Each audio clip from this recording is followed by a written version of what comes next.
Katie Moves House. Hello, this is Natasha, and I'm here with the latest story about Katie, a girl who is completely normal in so many ways. She lives with her mum, and she goes to school with everyone else. There's just one thing that is rather different about her. She's a witch and can do magic spells. Katie and her mum, and of course Solomon the cat, had lived in the same house for the best part of 7 years. They did not actually own it, but Mum rented it. Mother and daughter, with a little help from Solomon their cat, had gradually put their imprint on it, and the house had become more and more homely and witchy.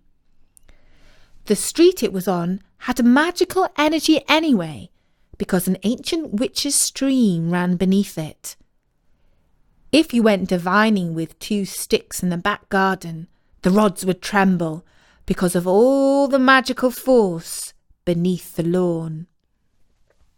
And over the years, the house itself had soaked up Katie's and her mum's vibes. Magic had seeped into the walls, floors and the roof. Even if you were not a witch, you could feel a sort of frisson as you came through the front door. In short, it suited them down to the ground. But the landlady wanted to put up the rent. This got her mum thinking. She had recently had a piece of good fortune. An American collector had bought a whole consignment of tribal statues from her. For once, she had some savings in the bank. What should she do with the money? Buy a new car? Book a nice holiday? Or perhaps just maybe use it as a down payment on their own house? The idea of their own house grew and grew. Naturally, she went to see Shumash, her friend who was an estate agent, and whose business it was to help people buy and sell houses. If you have heard our earlier Katie stories, you will know that Shumash and Katie's mum rather like each other. Their shops are on the same street, so she did not have to go far. When she explained what she was thinking of doing, he immediately said, "Excellent idea. I'll do my utmost to find a place that suits you and Katie down to the ground." Katie's mum said, "It will have to suit Solomon too. It can't be near a main road and it has to have a garden." "Noted," said Shumash. And it was not long before he had a list of properties ready so that Katie and her mum could go out house hunting. Shumash drove them around town. Katie felt a little self-conscious as she clambered in and out of his car. You could not really fail to notice it, even if it was in the middle of a mile-long traffic jam. It was emblazoned in bright orange, blue and red colours of the estate agent's logo. Solomon sat on her lap in the back seat. Naturally, he wanted to have a say where they would live, as a witch's cat is very particular about homes. It was funny hearing their friend slip into his salesman patter. "First, I'm going to show you a cosy little place that's ever so convenient for local shops and amenities," he said. It was a tiny house overlooking the car park of the supermarket. It could not have been less magical. Katie's mum shook her head. They clambered back into his car. He said, "The next one is beautifully presented. The current owner is an interior designer." And it was immaculate. Everything was sleek and shiny, but it had no heart and certainly no magic. Solomon kicked over a big china vase and broke it.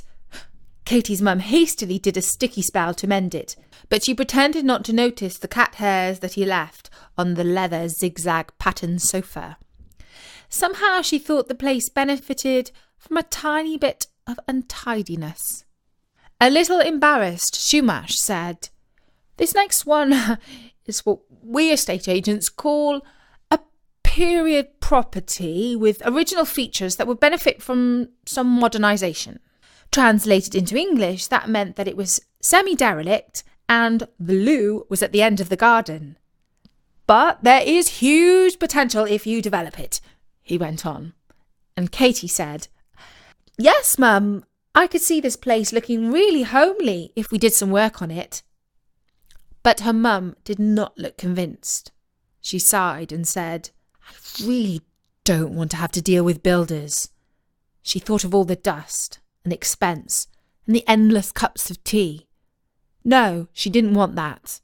Of course, she could have used her magic to renovate the house, but it would have needed a massive spell and would have taken about a week. That sort of thing gets noticed by the neighbours. One minute the house has a big hole in the roof, the next it's gone. How did that happen? Some busybody was bound to ask. It was clear that they weren't destined to find their dream home that morning. At the end of the tour, Shumash stopped being the sales agent and became their familiar friend again. He sat at the wheel of his car and said, Normally I work through Saturday lunchtime, but I've kept it free so I can take you out for a meal. Solomon would have appreciated a good fish restaurant, but they dropped him off at home, protesting loudly that it was unfair not to take him with them, and they drove to an American-style diner called Rocky's. It was very popular in town. It was funny sitting down and looking at the menu because most people would have assumed that they were a family. The waitress brought them the menus. Katie's mum whispered to Shumash, People probably think you're Katie's dad. She's a little pale to be my daughter, he replied. He was referring to his skin colour because he was Indian. Huh, oh yes, laughed her mother, a touch nervously. It was something obvious that she had overlooked. And then she added, Anglo-Indian children are always very beautiful. What cheek, thought Katie. Does she mean I'm not? But Shumash almost read her thought and said, Well, Katie's beautiful anyway. If I may ask, what's happened to her dad? It was, of course, a long story, and Katie's mum did not really like talking about it. But since she liked Shumash so much, she thought she had better tell him the whole story. Witches find it hard to marry, she explained, because lots of men find their powers just a bit too full on to deal with, and besides, they are meant to be secret. She didn't want to marry a wizard, because, to tell you the truth, men who can do magic can be a bit peculiar sometimes, and if a witch and a wizard have a row, the magic can be quite explosive. It's a fact that there aren't many magical couples. When she was 22 years old, she took part in an experiment into the paranormal at the university. A young PhD student was carrying out the tests for his dissertation.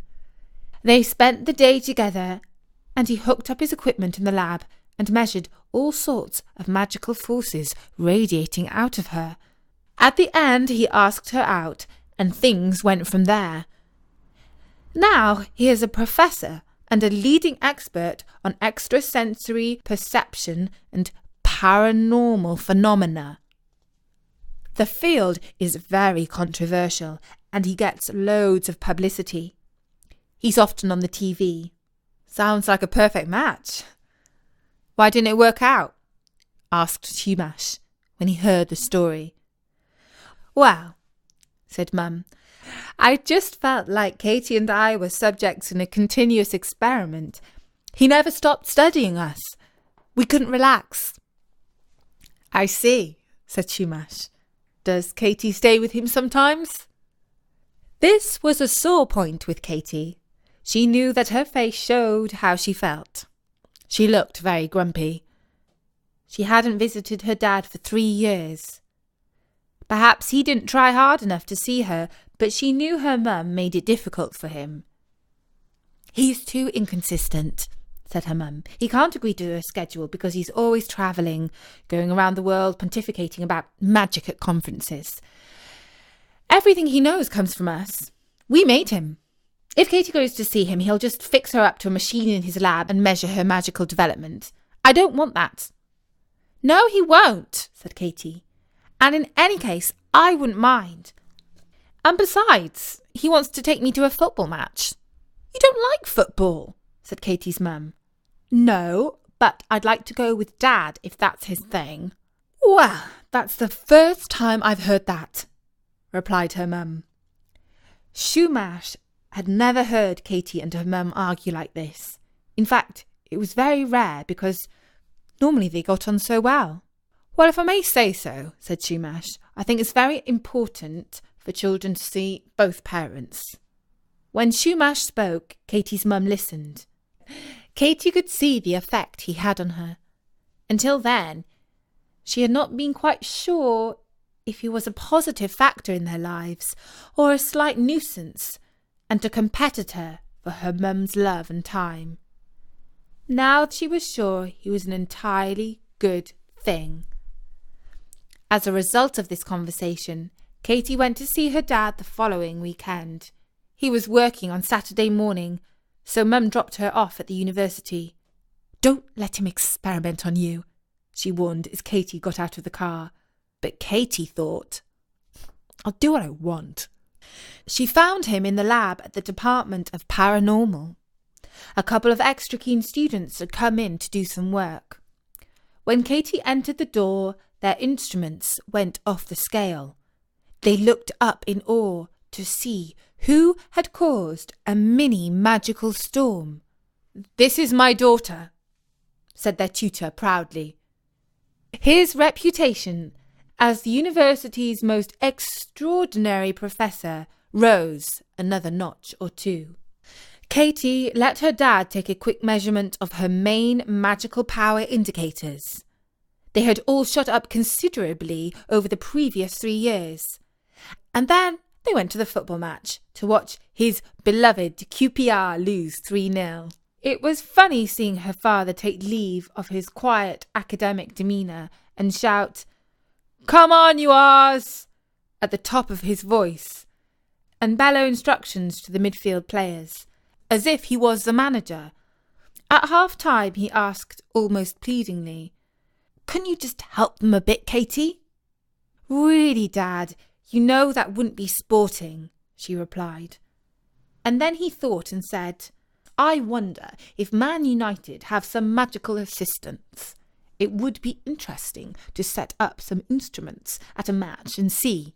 After the match, they bought hot dogs and onions at one of the stalls and drank fizzy drinks that her mother would never have let her have. All in all, it was a great day out with her dad, and Katie was very happy. In her heart, she was grateful to Shumash for helping to make it happen. Her dad dropped her off on the corner of the street where she lived. As she walked down, she noticed something. A new for sale sign had gone up in one of the houses. It was just like the one where they lived now. In fact, it was right above the source of the magical underground stream, so it was even better. She ran home to tell her mum. The house was for sale with a different agency from Shumash's, which was good in a way because he was free to haggle over the price for them. He got them a really good deal. He also helped them with all the boring and stressful things that grown-ups moan about at dinner parties, like surveyors, banks and lawyers. As a result, Katie's mum bought the house in time for the start of the summer holidays. The day of the move got closer and closer. No matter how many books, clothes, CDs, plates, cups, magical implements and witches' knickknacks they packed up, there was still more clutter and debris of 8 years of life left over. The big beneficiary was the charity shop. Katie had been back and forth with bags of stuff to give away more times than she could recall. Magic was a help, of course, but when there is a whole house of stuff to sort out, even spells can only do so much. You still have to go through everything and decide what to keep, what to throw out, and how best to pack things. Every evening, Katie's mum worked on a mega spell for the actual move. She planned to transport each box into the right room in the new house. The furniture was all labelled too, with magical coordinates. The spell had to be ever so exact. She did not want to end up with a bed in the bathroom or a sofa stuck halfway through the kitchen door. It was particularly tricky, as the new house was almost the same as their own, but slightly different. She had to spend a lot of time going round it on a virtual tour through her crystal ball. At 8 a.m. on the day of the move, the doorbell rang. Katie was up and ready to go. She answered it. Shumash stood on the doorstep and said, "Hello, Katie. I've hired a van to move you girls down the street." Katie's mum came downstairs, wearing a magical gown, as she was getting ready for her big spell. "Shumash," she explained, "you needn't have. I told you not to. We can manage. It's just a few doors away." "But you've still got a ton of heavy things to move. Of course I will help," he insisted. Katie's mum was in a quandary. Although Shumash was perfectly aware that she was a witch, she did not want him to actually see her do a big spell. She still had this strong feeling that men were put off by women who do magic, and the last thing she wanted was for a lovely guy like Shumash to find her all a bit too much. But I insist," he said. He had already come into the hall and picked up a couple of boxes. He put them in the back of his van. "What about the furniture?" asked Katie. "When we've moved the boxes, I'll get a couple of young interns from the offices to help," he said. "They're fit and strong, and we'll get it all shifted in no time." And so, for the next 3/4 of an hour, they filled up Shumash's van with crates. It was hard work, especially considering that it was totally unnecessary. As Katie struggled downstairs with a big box of books, she wondered if Shumash was such a good factor in their lives after all. Solomon whispered, "He's such a Dumbo. Why doesn't your mum tell him to get lost?"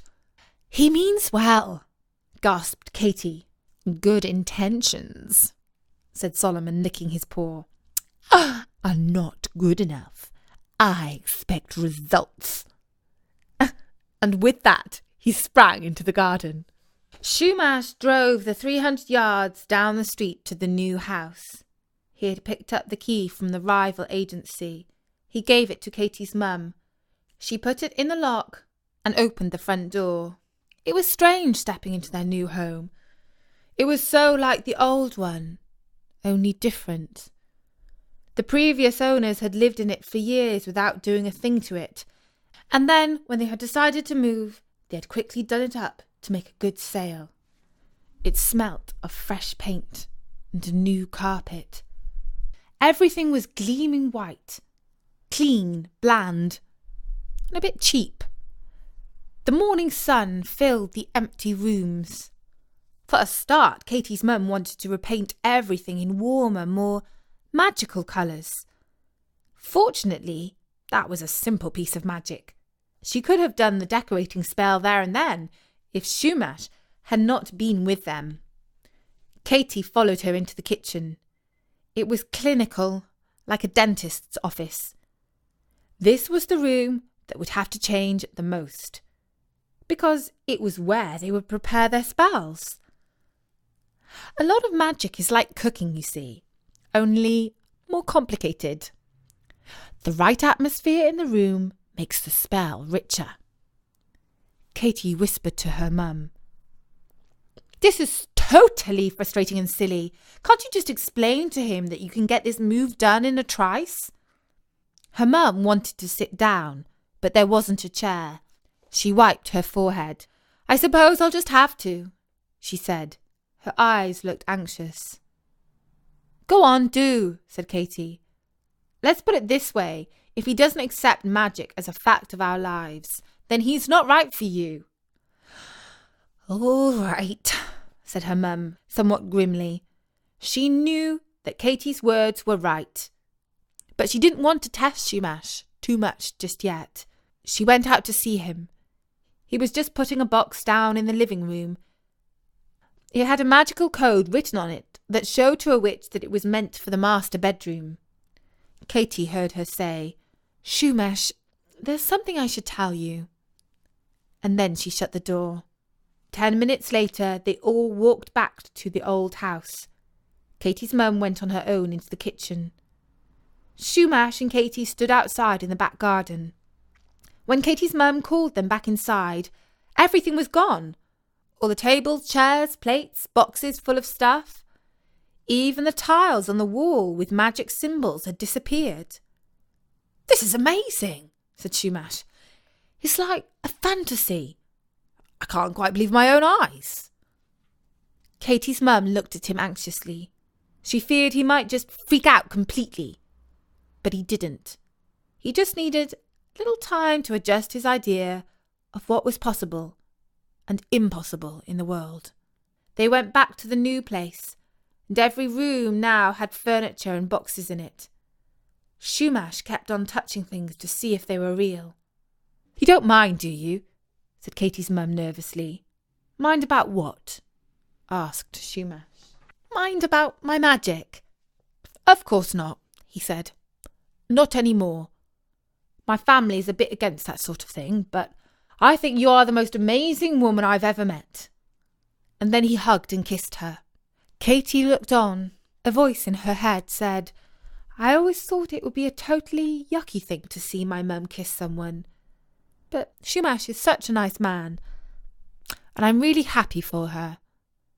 And that was the story of Katie Moves House. Wow, things are moving in the right direction for Katie's mum.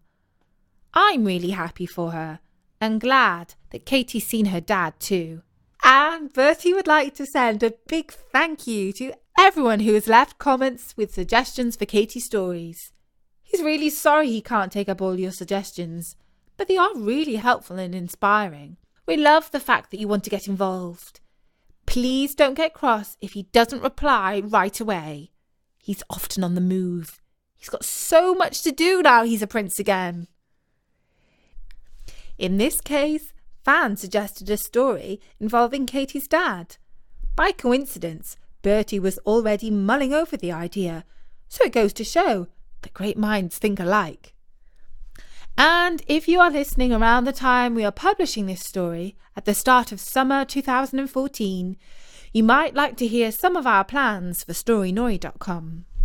This summer we are going to be publishing a musical series about Gladys, the girl who wants to be a pop singer. It's called Gladys Goes Solo, and it has lots of new music and beautiful illustrations. You're going to love it.